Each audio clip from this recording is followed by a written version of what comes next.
We're trying to survive in this economy. We're trying to make it so that we can pass something on to the next generation that's at least meaningful. What would be the answer if it's both sides of the aisle, right? It's the right wing and the left wing. They're the same wings on the same damn bird. Pardon my French, but like, Right. what do we do? No, you're right. But if that's the language we take, the first thing I would say is if it's not that, we need to dissect exactly what is the problem. And I would say that the source problem in what we're going through right now is a lust for power and money, Of course. greed and mammon at its core. Yeah. So you stripe anything down, and that's what you'll find. Yep. So if that's the core problem, where's the core valve where that problem is coming from? So how do we remove that lust for money and power out of DC, and where is it coming from?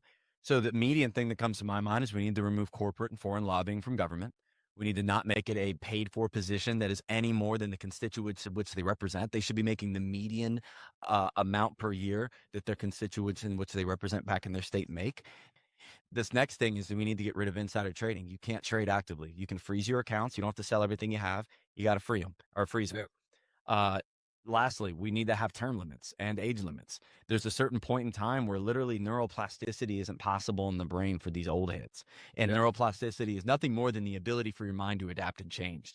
And all we see are a bunch of locked in minds that have no ability to comprehend what's going on, stuck in their old ways, and completely glossed over to what's going on in this economy.